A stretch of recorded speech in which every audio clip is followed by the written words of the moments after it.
আসসালামু আলাইকুম প্রিয় অষ্টম শ্রেণীর শিক্ষার্থী, আশা করি তোমরা সকলে ভালো আছো। অষ্টম শ্রেণীর গণিত বিষয়ের বার্ষিক পরীক্ষা 2024 যে প্রশ্নগুলো সম্ভাব্য আসার মতো সেই প্রশ্নগুলো নিয়ে আজ আমরা আলোচনা করব এবং পুরো 100 মার্কসের কি কি ধরনের প্রশ্ন থাকবে সেই বিষয়টি নিয়ে আমি আজকে আলোচনা করব। তো দেখো, তোমাদের মোট 100 মার্কসের পরীক্ষা দিতে হবে এবং এই পরীক্ষার সময় পাবা 30 মিনিট। এর মধ্যে প্রথমে যে প্রশ্নগুলোর উত্তর দিতে হবে, তোমাদের খাতায় উত্তর লিখতে হবে 15টি টিক চিহ্ন, অর্থাৎ সঠিক উত্তরটি শুধুমাত্র খাতায় লিখতে হবে।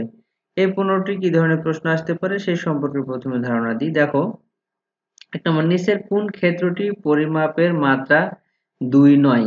কোন ক্ষেত্রটি পরিমাপের মাত্রা 2 নয়? এটি হচ্ছে ঘনক। ঘনকের পরিমাপের মাত্রা কিন্তু 2 এর অধিক। এরপর দেখো, শ্রেণীকক্ষের মাত্রা কয়টি? শ্রেণীকক্ষের মাত্রা হচ্ছে 3টি, কারণ দৈর্ঘ্য আছে, প্রস্থ আছে, উচ্চতা আছে। শ্রেণীকক্ষের মাত্রা 3টি। স্কুল ব্যাংকিং হলো 1 নম্বর, ক্ষুদ্র ক্ষুদ্র সঞ্চয়ের মাধ্যমে ভবিষ্যৎ উন্নয়নের জন্য শিক্ষার্থীদের উৎসাহিত করা। 2, ক্ষুদ্র পরিমাণ অর্থ ব্যাংকে জমা রেখে নিয়মমাফিক মুনাফা পেতে পারে। 3, শিক্ষার্থী ব্যাংকিং দায়িত্ব পালন করবে। উত্তর কোনটি হবে? ক 1 1 আর 2, খ দেওয়া আছে 1 3, গ দেওয়া আছে 2 3 এবং ঘ নম্বরে দেওয়া আছে 1 2 3, তিনটি।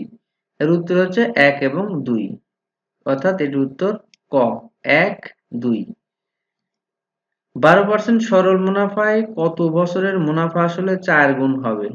মুনাফার হার কত? 12%। মুনাফা আসলে হতে হবে কয় গুণ? 4 গুণ। এটি উত্তর হবে 25%। 25 উত্তর। মুনাফা আসলে কত বছরে? 25 বছরে। সূত্র আছে মুনাফার, সেই সূত্র দিয়ে তোমরা অঙ্কটি করতে পারবে। এরপর, চক্রবৃদ্ধি মূলধনের প্রতীক নিচের কোনটি? চক্রবৃদ্ধি মূলধন, চক্রবৃদ্ধি মূলধনকে আমরা এ দ্বারা প্রকাশ করি। এরপর, ছক কাগজে উলম্বভাবে স্থাপিত সংখ্যা রেখাকে কি বলে? উলম্বভাবে স্থাপিত যে সংখ্যা থাকে সেখানে আমরা গণসংখ্যা বসাই, এটাকে আমরা বলি ওয়াই অক্ষ। এটাকে সবসময় বলি আমরা কি? ওয়াই অক্ষ বলা হয়। এরপর 1 এবং 3 এর বিন্দু কোন চতুর্ভাগে অবস্থিত? 1 এবং 3, অর্থাৎ x এর মান হবে পজিটিভ আর y এর মান হবে নেগেটিভ। এই মানটি কোন চতুর্ভাগে থাকবে? অবশ্যই তোমরা জানো এটি থাকবে চতুর্থ চতুর্ভাগে। এরপর -1 ও -1 2, অর্থাৎ x এর মান -1 আর y এর মান হচ্ছে 2, এটা। আর x এর মান -3, y এর মান 6 বিন্দুতে ভুজদ্বয়ের অন্তরের সংখ্যাগরিত মান কত? ভুজদ্বয়ের অন্তর্গত সংখ্যাগরিত মান হচ্ছে 2। মান কত? 2। এরপর নিচের চিত্র দেখে 9 ও 10 নম্বর প্রশ্নের উত্তর দিতে হবে। দেখো, চিত্রে এখানে দেওয়া আছে এই চিত্রটি। এই চিত্র থেকে 9 এবং 10 এর উত্তর করব আমরা। প্রথমে দেওয়া আছে বৃত্তের ব্যাসার্ধ কত? এটা একটা বৃত্ত, এই বৃত্তের ব্যাসার্ধ কত? এই বৃত্তের ব্যাসার্ধ 5 একক। বৃত্তের ব্যাসার্ধ কত? 5 একক। এ এন স্পর্শকের দৈর্ঘ্য কত? এই যে এখানে এন আছে, এই এ এন এর স্পর্শকের দৈর্ঘ্য কত হবে? এটি কিন্তু সূত্রের মাধ্যমে বের করতে হবে। এর দূরত্ব হবে কোনটি না, অর্থাৎ এখানে এর দূরত্ব দেওয়া নাই। এরপর দেখো, বুলিয়ান অ্যালজাবরা এর সাহায্যে নিচের কোনটি গঠন সম্পন্ন হয়? বুলিয়ান অ্যালজাবরার মাধ্যমে নিচের কোনটি হয়? এটি কম্পিউটার। উত্তর হচ্ছে কি? কম্পিউটার। এরপর 2024.1952 সংখ্যাটি রেডিক্স পয়েন্ট এর ডান পাশের অংশকে কি বলা হয়? রেডিক্স পয়েন্টের ডান পাশের অংশগুলোকে আমরা কি বলবো? ভগ্নাংশ। এটিকে বলবো ভগ্নাংশ। খবরের কাগজ বা কোনো সাময়িকী থেকে প্রাপ্ত তথ্য কি ধরনের উপাত্ত? এটা হচ্ছে মাধ্যমিক উপাত্ত। খবরের কাগজ বা যে কোনো মাধ্যম থেকে পাওয়া, এটা হচ্ছে মাধ্যমিক উপাত্ত। উপাত্তের সর্বোচ্চ মান 57, পরিসর 37 হলে সর্বনিম্ন মান কত? তাহলে এটি কিভাবে বের করা যায়? আমরা পরিসর সমান জানি সর্বোচ্চ মান বিয়োগ সর্বনিম্ন মান। তাহলে এখানে পরিসর দেওয়া আছে, আবার সর্বোচ্চ মান দেওয়া আছে, এখান থেকে সর্বনিম্ন মান কিন্তু আমরা অনায়াসে বের করতে পারি। এটি 21। কত হবে? এটি হবে 21।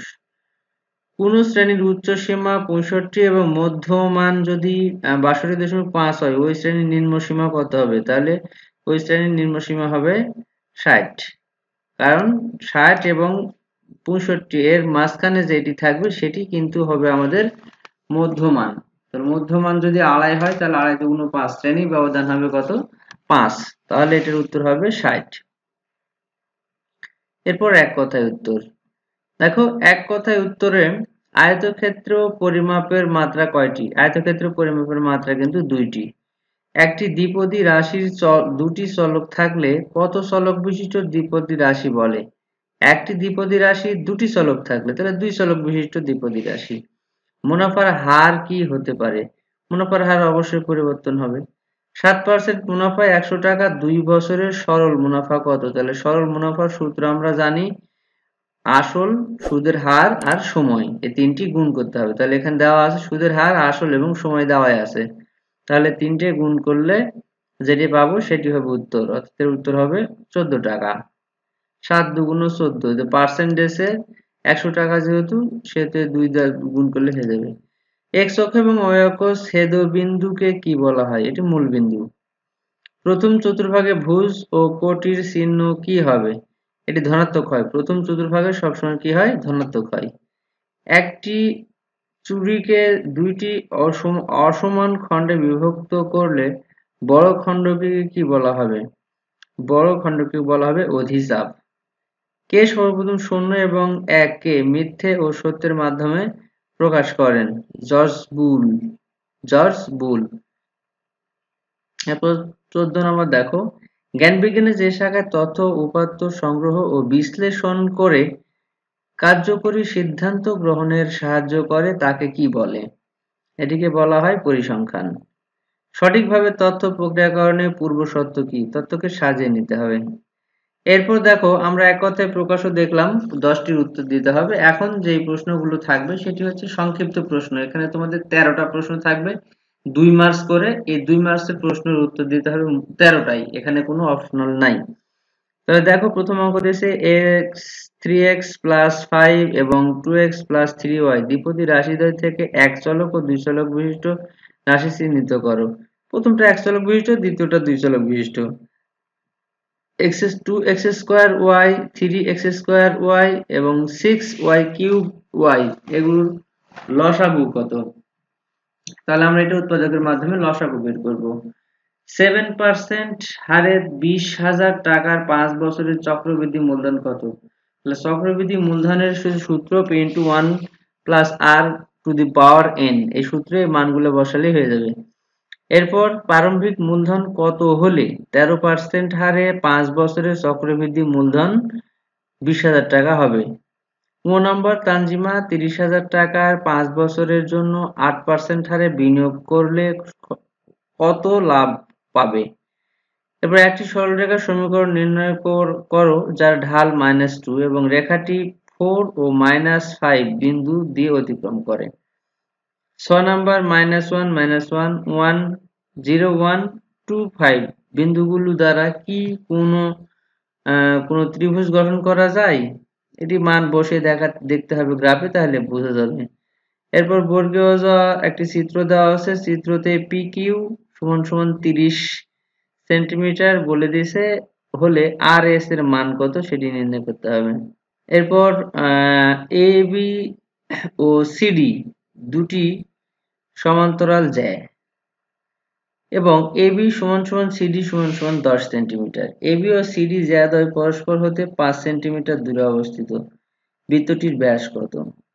এরপর 1 0 0 0 1 1 বাইনারি সংখ্যাকে দশমিক সংখ্যায় রূপান্তর করো। এরপর 34/17 10 ভিত্তিক সংখ্যাকে বাইনারিতে রূপান্তর করে ভাগ করো। এরপর একটি ছক দেওয়া আছে, এটি পরিসংখ্যানের ছক। এখানে দেওয়া আছে যে মানগুলো, সে মানগুলো দিয়ে অঙ্ক করতে হবে, যে 41 থেকে 45 গণ সংখ্যা 12, 46 থেকে 50 15, এভাবে মান দেওয়া আছে।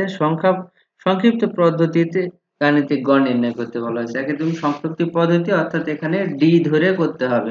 এরপর দেওয়া আছে ঢ নম্বর, কোনো গ্রামের 25 জন লোকের বয়স দেওয়া হলো, প্রদত্ত তথ্যের গণসংখ্যার সারণী তৈরি করতে হবে। এখানে ট্যালি মার্কস যেটাকে আমরা বলি, ট্যালি দিয়ে যে ছক তৈরি করি সেটি তৈরি করতে হবে।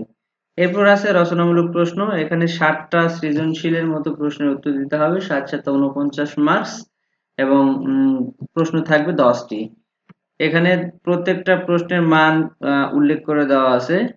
হ্যাঁ, এই মানগুলোকে যে অধ্যায়গুলো সিলেবাসে দেওয়া ছিল সেই অধ্যায়গুলোর মধ্যেই কিন্তু এই প্রশ্নগুলো দেওয়া আছে। প্রশ্নগুলো এক নজর তোমরা দেখে নাও। এখানে মোট 10টি প্রশ্ন দেওয়া আছে।